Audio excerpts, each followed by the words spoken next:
Baba huyo. Bwana Yesu asifiwe. Lakini yuko mmoja ambaye alikufa kwa ajili yako wewe. Alikufa kwa ajili yangu mimi. Bwana Yesu asifiwe. Ananitia mimi hasira ya kusema leo hii na wewe tu. Ananipa hasira na nguvu ya kunambia waambie watu wa Mpayungu watengeneze mahusiano yao vizuri na Mungu. Waweke maisha yao ya sirini na Mungu yakae katika namna ya usafi na utakatifu.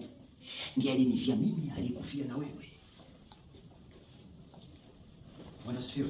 Amina. Sijaja kusema wewe ni mtenda dhambi. Nimekuja kukwambia tengeneza mahusiano yako vizuri na nani? Yoshua alisema jitakaseni.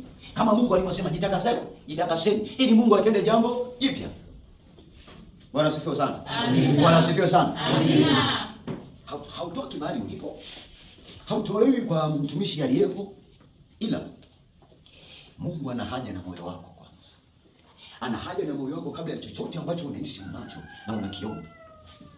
Kuna raha sana na taa ya umeme huwa inawaka vizuri sana ikiwa imeunganishwa vizuri pale kwenye chanzo cha umeme, si ndivyo?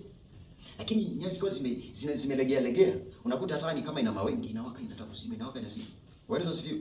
Kwa nini unaishi maisha yasiyo na amani? Yaani ni kama umeme unakata unarudi. Kwani TANESCO wanafanya hivyo?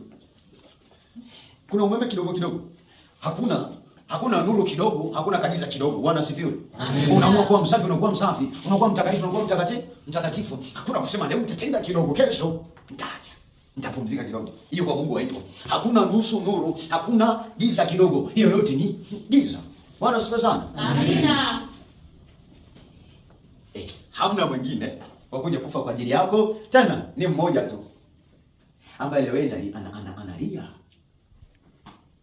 kupitia sauti za watumishi, watu wa Mungu.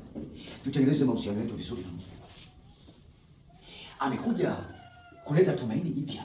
Yeye anayekupenda kuliko wewe unavyohisi unajipenda. Unajilisha kila siku chakula ukihisi umeshiba. Lakini bado ndani yako kuna kelele zinapigwa za hatia, za dhambi. Na siri na makosa ambayo wewe unayajua.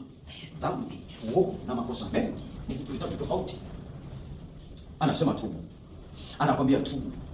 Kulima kwako, kufanya chochote unachokifanya, hawezi akakubarikia kwa kiasi kile sawa na yule ambaye ana mahusiano yake mazuri aliyonyooka na Mungu. Bwana asifiwe sana. Amina. Nani anajua Daudi alifikia na miaka mingapi? Miongoni mwa watu walioishi miaka mingi kidogo kwa kizazi ambacho Biblia inasema umri wa mwanadamu ni miaka 70, lakini Daudi anazidi miaka 70. Anaenda miaka 50 mbele. Kwa nini? Alikuwa ni mtu mwenye kupenda kutengeneza mahusiano yake na Mungu kila inapoitwa leo. Anajua nimekosea, lakini mikononi mwa Bwana kuna rehema.